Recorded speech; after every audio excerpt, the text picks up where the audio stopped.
So I was going to call fencing contractors because they will install wood fences and they don't have them stained. Oh my God, And I'm 100%. and I'm trying to figure out a way to get them to refer me as the best. Yeah, you want an insight for that Uh, right now? yeah, yeah. Yeah, here, hey, I mean, I could tell you that there's, if they, I could give you a little knowledge I don't if you even need want. it. I know enough to be dangerous. You want to hold my beer? Yeah. Let me help you out on this one. Okay, Okay. fences, right? We're looking at anywhere from $2,500 to $16,000 per project. Cost of wood has gone up 5x in the last 3 years. It's impossible to find laborers. You guys are just holding it, waiting for the market to turn, waiting for things to get better, you know, and you're keeping it together. If a fence is not stained properly after you guys install it, we all know what happens with the wood. It buckles, it splits, it looks like crap, no matter how much the money the fence costs to get installed. And I realize that's not on you guys, okay? I have not told you a single thing that you don't already know. Here's what nobody is talking about. These things, phones. And people have this attitude of, I don't know, what's the lady you always see on the Instagram? Karens.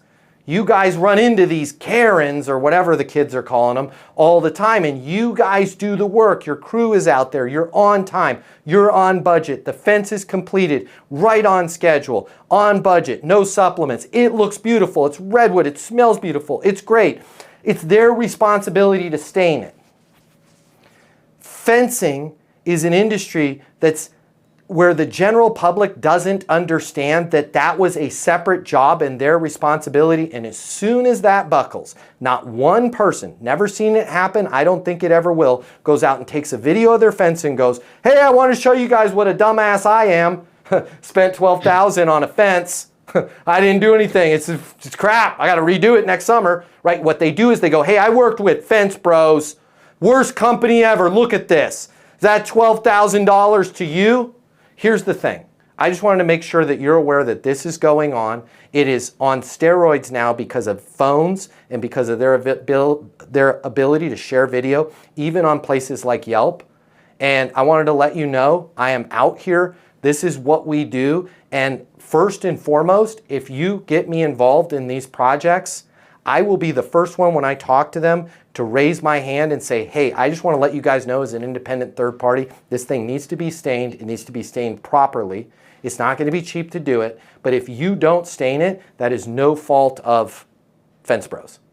Like, whether they do business with me or not, if I talk to that customer, they are going to be crystal clear on at least one thing. And that is this. It is their responsibility to set that fence up for long-term life and protection, and not yours, because somebody needs to tell them that, right? Like, the fences are like back when we first got cars and people were like, I didn't know I needed to change the oil. That's what's going on, and they're blowing the motor on these cars. That's not Ford's problem. You'd never change the oil in 82,000 miles. Of course the engine blew.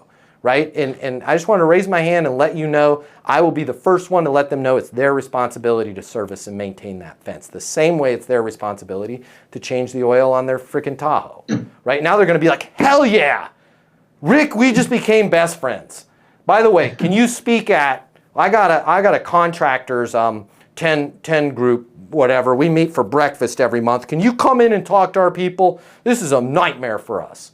That's the, sorry. Guys, I went way long on that insight. But you have 5 of those conversations a month is all you need, and you'll be like, I don't even paint houses anymore. All I do is stain fences, because you got their attention, you explained the problem, that they know there's the problem, but you also explained what nobody else is talking about. And what nobody else is talking about is they're the ones, their business is the one that's ruined when this customer does not change the oil in their Tahoe and drives it for 87,000 miles. It's Mike Naughton Chevy that gets torched for that, not the car owner, not where the onus needs to be placed, because nobody ever makes a video of what an idiot they are. Everybody makes a video about how horrible this company is. We got to get ahead of that. I would love to help you do that in a non-salesy manner. Yeah, that's good. It's really good. When you finish watching this, I'm going to get you the closing mini masterclass totally free. It's normally $300. I'll pay for it. Click the link in my bio. I'll see you there.